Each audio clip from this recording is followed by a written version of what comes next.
A continuación, Impulsando tus sueños.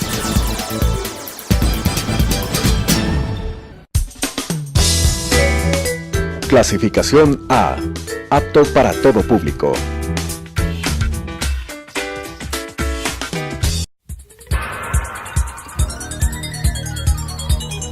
Las opiniones vertidas en este espacio por la producción y dirección del programa son de exclusiva responsabilidad de sus autores y de quienes intervienen en ellos.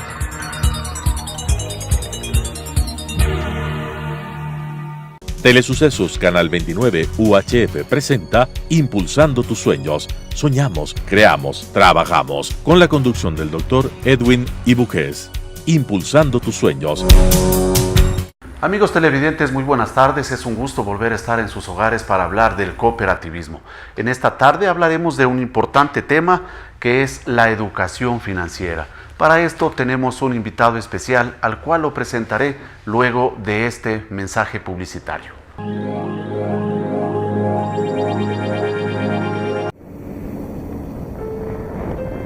Soy Mauricio Minango. Yo trabajo en mi taxi. Con lo que gano mantengo a mi familia, pero gracias a Dios tenemos lo justo. Este año mi hija mayor, Jessie, comienza la universidad y la verdad sí me preocupa cómo pagarlo la universidad de mi Jessie. Decidí ir a la cooperativa 29 de octubre. Fueron muy amables y cordiales. Me aprobaron mi crédito y ya tengo el dinero para el estudio de mi hijo.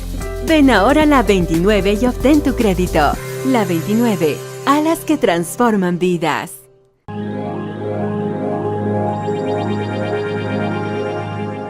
Esta tarde tenemos como invitado especial para hablar de la educación financiera y unos temas más al doctor Wilson Araque.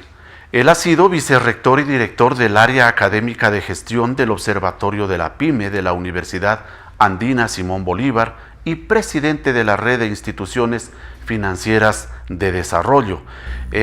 Tiene un doctorado en economía, al igual que un PhD, es abogado, es consultor e investigador vinculado desde 1997 hasta la presente fecha al ámbito de la pequeña y mediana empresa PYME.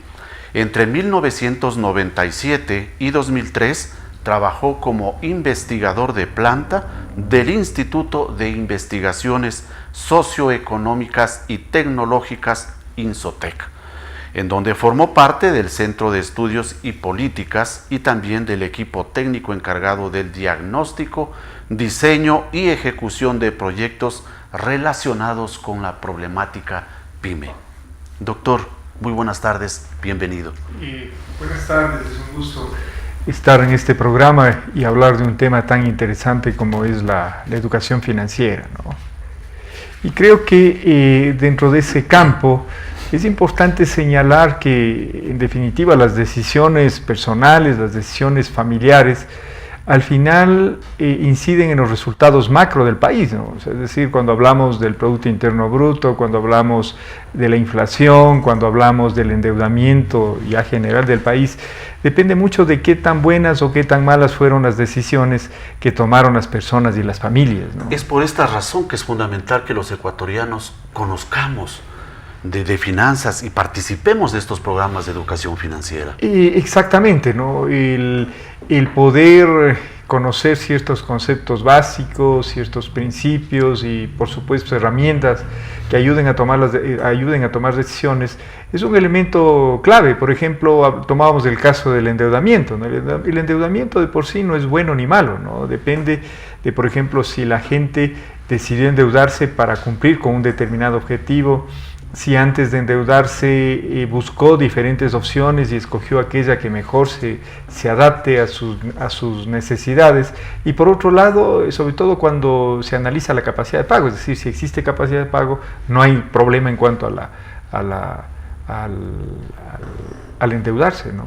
La razón de este programa es precisamente educar a nuestros amigos televidentes y al público en general sobre este tema. Se dice que la educación financiera mejora la calidad de vida de las personas, en tanto en cuanto se obtengan los conocimientos necesarios, obviamente, para poder hacer, por ejemplo, el endeudamiento del que usted acaba de hablar, doctor.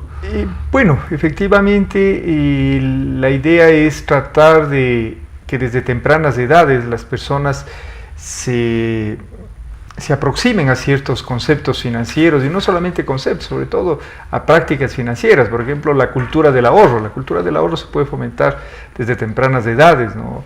Y mucho de eso tiene que ver con el ejemplo que puede haber de parte de los padres de familia, ¿no? Porque muchas veces se señala de que se educa con el ejemplo. Es decir, si tenemos padres que tienen esa cultura de ahorrar, de no generar gastos innecesarios, inmediatamente los niños, las niñas en el hogar van a adquirir ese tipo de hábitos, ¿no? Que luego simplemente los replicarán en su vida adulta. Hablando de la niñez, en una entrevista con la economista Valeria Llerena, directora ejecutiva de la Red de Instituciones Financieras de Desarrollo, ella manifestaba que se había tenido unas mesas de trabajo con representantes del gobierno en las cuales se proponía, se incluye dentro de la malla curricular un tema de educación financiera desde niveles escolares. Bueno, efectivamente, el que se incluya dentro de la malla curricular es un elemento adicional, pero no solamente con el que se incorporen en el sistema educativo este tipo de asignaturas va a contribuir al mejoramiento de las capacidades financieras de las personas. Y como habíamos señalado, es muy importante trabajar desde el hogar, ¿no? Desde el hogar, o sea, desde la casa, sobre todo con acciones reales, ¿no? Por ejemplo, el hecho de que los niños, las niñas acompañen a sus padres a realizar determinado tipo de compras y observen esa actitud de, por ejemplo, antes de decidir la compra de algo, escoger aquella que mejor que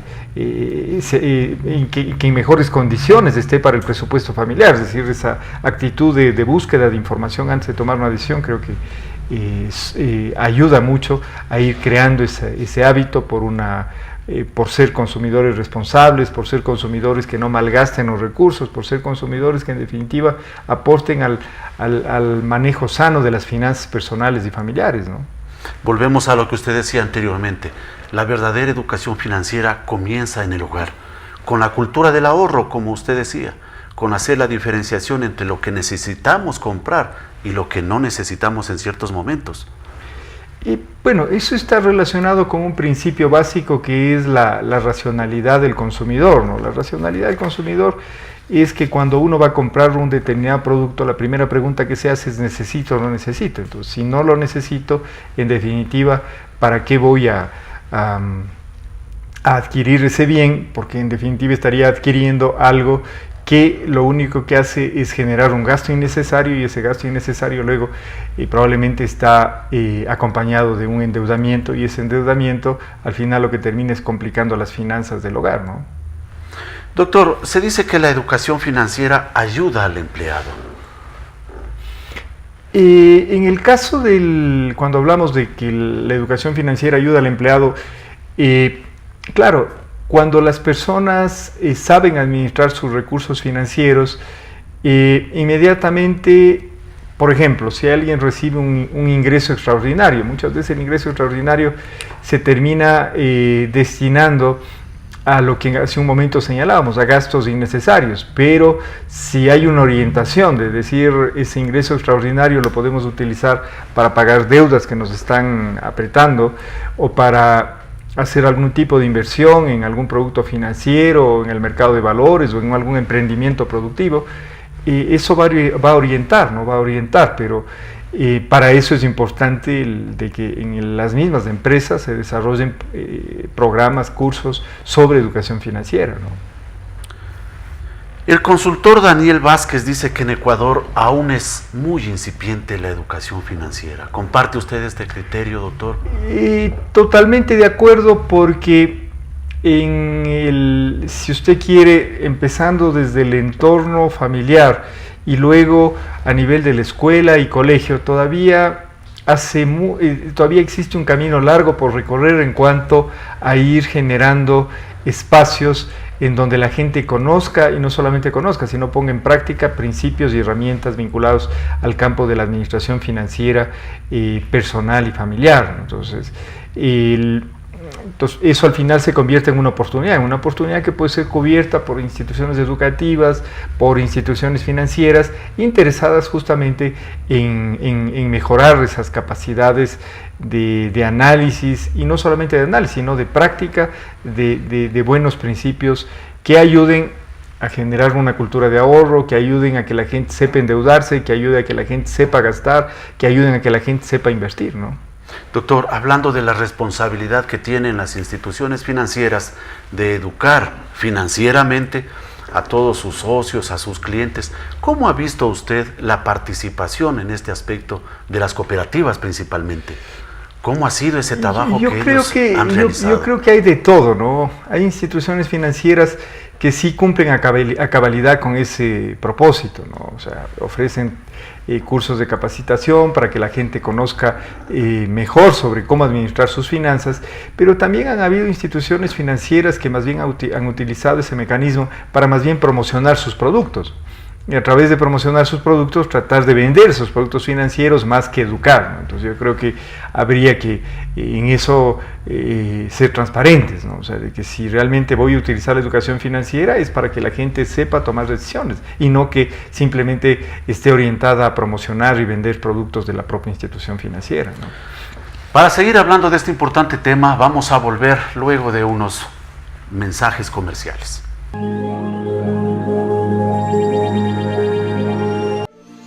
La vida se trata del esfuerzo y la dedicación que le pones a las cosas que haces y de quién te acompaña en ese camino. Tus caídas y tus logros no serían lo mismo si a tu lado no estarían los tuyos, tu familia, tu apoyo. La 29 nació hace 50 años en cuna solidaria y aventurera de un grupo de valientes soldados paracaidistas para ser uno de los tuyos, para ser parte de tu familia y en todo este tiempo ser parte fundamental de tu crecimiento. Hoy somos más de 420,000 socios y clientes en todo el país. Nuestro camino ha sido bien labrado, acompañándote hombro con hombro, mirando siempre hacia el frente, buscando las mejores soluciones y facilidades que solo la 29 te puede dar. Y es así que gracias a nuestro arduo trabajo y la confianza de millones de ecuatorianos como tú, hoy somos la cooperativa con mayor crecimiento. Contamos con 34 agencias a nivel nacional, lo que nos permite brindar un servicio de calidad y dar un apoyo significativo a todos nuestros socios y clientes. En estos primeros 50 años de vida, hemos manejado de manera honesta y transparente tus recursos.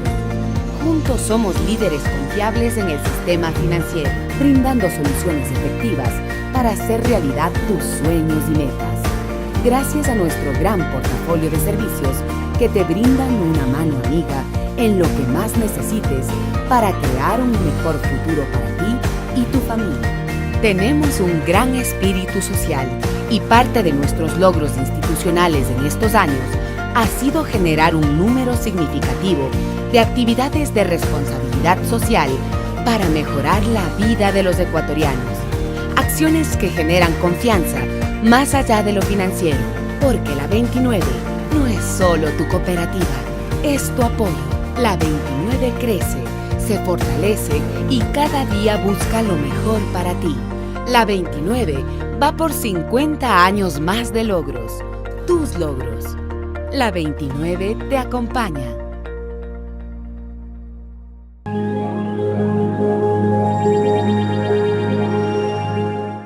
El día 4 de junio del año 2018, el Telégrafo publicó una nota que titula "Sin educación financiera, las deudas se desbordan", y dice que los ecuatorianos deben a todos. La banca privada presenta una morosidad, dice, del 3.2 para esa fecha.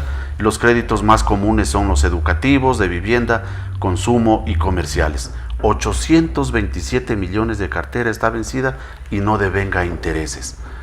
¿Qué piensa usted acerca de este título? Sin educación financiera, las deudas se desbordan. Bueno, yo creo que ese título más bien valida lo que al inicio señalaba, ¿no? De que las decisiones personales, las decisiones familiares, al final terminan incidiendo en los resultados macro del país. O sea, por ejemplo, ese valor de alrededor de 800 millones de cartera que está con dificultades de cobro, si eso no se logra generar una buena gestión para recuperar esos recursos, y peor aún si eso se sigue incrementando, luego puede empezar a generar un efecto negativo ya en la economía en términos totales, ¿no? Entonces eso nos vuelve, si usted quiere, a justificar el que la educación financiera sea una prioridad, no solamente para que compren más productos financieros, sino para que tomen decisiones. O sea, realmente la educación financiera lo que sirve es que la gente sepa tomar decisiones que evite este tipo de situaciones, ¿no? En donde lo que observamos es un problema ya en algún momento de endeudamiento que quizá está complicado. Por un lado, quizá fue un endeudamiento generado por decisiones sobre bienes que quizá no eran necesarios, pero por otro lado también hay gente que se está quedando en el desempleo, ¿no? Sobre todo en el sector público. Entonces esas personas que están saliendo al desempleo después no tienen fondos para poder cubrir esas deudas. Yo he recibido en mi oficina un par de estudiantes en la universidad en calidad de vicerrector, en donde casi han ido, sino llorando, porque perdieron sus trabajos y quieren de alguna manera una ayuda porque tienen deudas con algunas instituciones financieras y que no pueden pagar, y por otro lado también tienen que cubrir sus costos de educación. Entonces esos son elementos que también van incidiendo en el comportamiento global de la economía global, ¿no? Del país. La cultura del ecuatoriano es endeudarse, tanto así que estudios demuestran que muchos hogares ecuatorianos están endeudados por el consumo con tarjetas de crédito, el pago de viajes al exterior, la adquisición de vehículos, fiestas como los matrimonios, los 15 años, etcétera, etcétera, que realmente llevan a niveles exorbitantes de endeudamiento de los ecuatorianos. Una educación financiera ayudaría, como usted bien lo ha dicho, a aplacar un poco esto y a culturizar en el sentido de saber cómo y en qué gastar. Por ejemplo, usted topó el tema del uso de las tarjetas de crédito. Y las tarjetas de crédito uno tiene que saberlas utilizar, porque muchas veces es muy fácil adquirir una tarjeta de crédito. A veces a uno le llaman telefónicamente y le dicen, está lista su tarjeta, solamente necesitamos la dirección a donde le enviamos. Pero cuando uno tiene la tarjeta de crédito hay que saberlo utilizar. Alguna vez que hacíamos un proyecto para la Superintendencia de Bancos, y en esa época de bancos y seguros, algo que proponíamos es de que las instituciones financieras, junto con una tarjeta, por ejemplo, de crédito, se adjunte una especie como de un manual del usuario, ¿no? Así como cuando uno compra un celular, tiene el manual del usuario para saberlo manejar. Acá también debería haber una especie de un manual del usuario para saber manejar una tarjeta de crédito, porque no es lo mismo una tarjeta de crédito en donde a usted le dan la opción, por ejemplo, de pagos mínimos. En cambio hay otras tarjetas que son de pago inmediato en el siguiente mes. Entonces, dependiendo del tipo de bien o servicio que está demandando, uno debería utilizar la tarjeta de crédito. Pero la gente lo único que hace es meter la mano al bolsillo y sacar la primera tarjeta que asoma. Y antes no era tan fácil obtener una tarjeta de crédito, ¿no? Yo creo que se ha ido flexibilizando, ¿no? Se ha ido flexibilizando. Antes, si usted quiere, era más selectivo, pero yo creo que el que las personas accedan en un mayor número es bueno. Pero el problema no es que accedan, sino que además sepan usar. Es decir, ahí viene lo de educación financiera. O sea, que yo sepa que, por ejemplo, para pagar la leche, el pan, los huevos, las legumbres que uno va y compra en el supermercado, el error más grande es, por ejemplo, pagar con tarjetas de crédito de pagos en donde a usted le dan la opción de hacer pagos mínimos cada mes, porque ahí usted de pronto lo que está difiriendo es que el pago del pan, la leche, lo termine pagando a un año y pagando interés en épocas que no necesita, cuando ahí lo lógico debería ser o pagar en efectivo con tarjeta de débito o con tarjetas que le obligan a usted a pagar lo que consumió el mes último en el mes siguiente. ¿Cree que los bancos y en general las instituciones financieras que otorgan tarjetas de crédito a la par con esta tarjeta deberían proporcionar una buena educación financiera para que sus socios y clientes tengan mejor conocimiento de cómo utilizar esta? Usted acaba de utilizar la palabra, creo que es totalmente adecuada, ¿no? El deberían, que está directamente relacionado con el deber ser, ¿no? Lamentablemente muchas instituciones, no todas por supuesto, lo que les interesa es cómo ganar dinero, y muy poco les interesa de que a quien se le otorga un producto luego en definitiva le estemos generando más bien sobrecargos en términos de comisiones, sobrecargos en términos de intereses. Entonces yo creo que ahí debe haber mayor transparencia de parte de las instituciones financieras en cuanto a que el servicio que se ofrece sea un servicio que esté orientado a buscar el bien de los demás. O sea, si yo le otorgo una tarjeta de crédito, lo interesante es de que esa persona que lo va a usar, lo use pero para beneficio de él, de esa persona y de su familia, y no pensando solamente en cómo maximizar las ganancias de la institución financiera, ¿no? El banco, perdón, o la institución financiera que facilita la tarjeta de crédito siempre trabaja para un sobreendeudamiento del cliente, siempre está diciendo gasten esto, y le envían promociones y le envían una serie de paquetes para atraer la atención del socio. Yo creo que hay de todo tipo de instituciones, ¿no? Es como lo que sucedió hace poco en el país con estos sobrecostos que habían estado cobrando de manera tramposa, si usted quiere, instituciones financieras, y por otro lado también estas instituciones que sirven de intermediario para, a través de llamadas telefónicas, empezar a vender productos o a cargar comisiones sin el consentimiento del usuario, ¿no? Entonces, por ejemplo, eso no me parece correcto. Yo creo que si el usuario autorizó que le cobren una comisión por algo, debe ser con autorización y no simplemente a través de llamadas telefónicas que muchas veces, de lo que hemos visto, terminaban cargando de costos al usuario y sin la autorización de él, e incluso en ciertos servicios que él no estaba autorizando recibirlos, ¿no? Entonces eso me parece una actitud no ética, ¿no? Entonces yo creo que, como siempre decimos, está bien ganar el dinero haciendo bien las cosas, pero ganar el dinero con prácticas que al final no son buenas. Es lo mismo que ocurre con los famosos descuentos, ¿no? Yo alguna vez escribí un artículo que titulaba descuentos tramposos, ¿no? Por ejemplo, es muy común que ciertas casas comerciales, usted va a las casas comerciales y le dicen, sí, va a haber descuentos. Primero hay palabras tramposas, ¿no? Cuando dicen hasta el 70%. Y resulta que usted ingresa al local y lo que tiene el 70% es unos 2 o 3 productos que no han podido vender por años. Y el resto de productos, como dice hasta, están solamente con el descuento del 5, máximo el 10%. Por otro lado, hay casas comerciales que ponen a cambiar el precio de los productos 1 o 2 días antes de que empiecen las promociones. Entonces, claro, le dicen, le voy a dar el descuento del 30%. Pero el día anterior ya le subieron el precio, es decir, pongamos un ejemplo, y eso me pasó a mí inclusive en términos personales, algo que le cueste $1,000. Si de 1,000 el 30% son $300 de descuento, es decir, usted pagaría $700. Pero claro, como le cambiaron el precio real no era 1,000, sino era 900. Entonces, si usted calcula el 30% de 900, que es $270, significaría que el cliente en ese caso solo tendría que pagar 630 y no $700.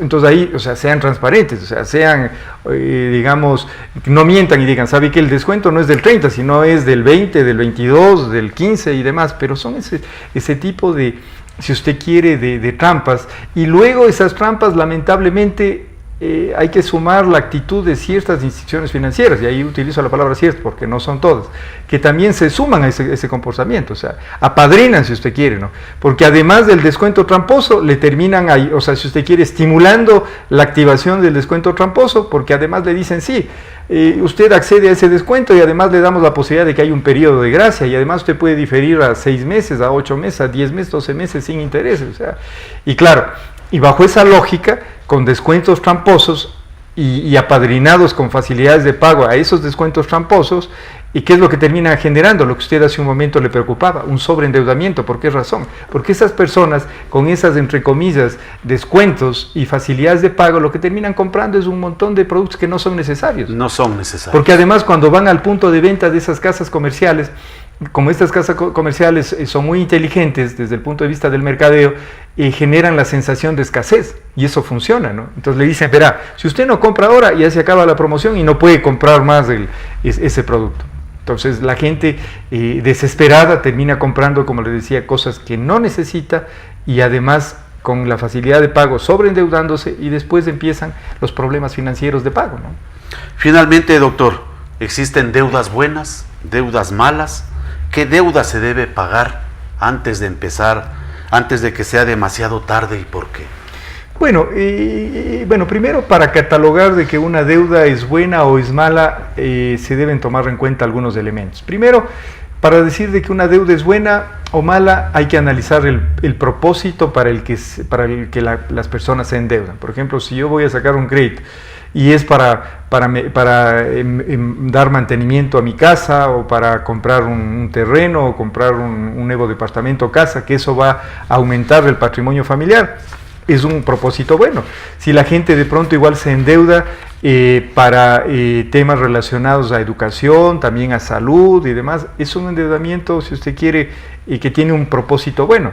El problema viene cuando la gente se endeuda para cosas que no necesita. Por ejemplo, el año anterior, recuerdo, estábamos en el Mundial de Fútbol. Un día yo pasaba por uno de los centros de exposición de aquí de la ciudad, en donde se hacía una feria, que los llamaron inclusive el fin de semana de del televisor, ¿no? Y la gente salía, pero cargando unas pantallas gigantes de televisores que no alcanzaban ni a levantar, ¿no? Tenían que ir entre 2 y 3 personas. Si usted preguntaría, le prometo que si hubiésemos hecho un sondeo, el 80%, tranquilamente, el 80% de las personas en su casa ya tenían una buena televisión, que funcionaba perfecto, que funcionaban de mil maravillas, que tenía todos los accesorios para que eso funcione, y vean los partidos de fútbol y vean bien los goles que se producían en el Mundial de Fútbol. Pero la presión social, cuando hablamos de presión social, es claro, voy a la casa del pariente, del amigo, del compañero de trabajo, entonces como él ya compró esa televisión, yo también quiero, ¿no? O por otro lado también la presión de los medios publicitarios, ¿no? A través de, usted sabe, de las propagandas de televisión que están ahí constantemente repitiendo, compre esta televisión, porque la anterior ya no sirve, y termina usted comprando un bien que no es necesario, y ahí, por ejemplo, la gente saca la tarjeta, se endeuda, entonces ese, por ejemplo, es un endeudamiento que no es necesario. Entonces, por ejemplo, eso es un punto importante, ¿no? Analizar el objetivo del endeudamiento. Y lo otro es la capacidad de pago, ¿no? Lo que tiene que ver con la capacidad de pago. Las personas, antes de tomar la decisión de endeudarse, de sacar la tarjeta de crédito y diferir una compra de algún producto, tiene que analizar si va a poder pagar en el futuro. Porque vea, usted le dan el cupo de la tarjeta de crédito y usted ese cupo se puede acabar en un fin de semana. Se lo puede acabar en un fin de semana. Pero la gran pregunta es después, ¿cómo pago? ¿Cómo pago? Entonces, el siguiente punto es analizar la capacidad de pago. Entonces yo creo que son esos dos elementos, el propósito del endeudamiento, o sea, ¿para qué me he endeudado? Y por otro lado, ¿cuál es mi capacidad para poder pagar esa deuda, ¿no? Doctor Araque, queremos expresarle nuestro agradecimiento sincero por haber participado en esta entrevista y habernos enseñado algo más sobre la educación financiera, sus beneficios. A ustedes agradecerles, estimados televidentes, y pedirles que sus comentarios y sugerencias lo hagan al correo its@29deoctubre.fin.es. Nos volveremos a ver la próxima semana. Buenas tardes. Las opiniones vertidas en este espacio por la producción y dirección del programa son de exclusiva responsabilidad de sus autores y de quienes intervienen en ellos.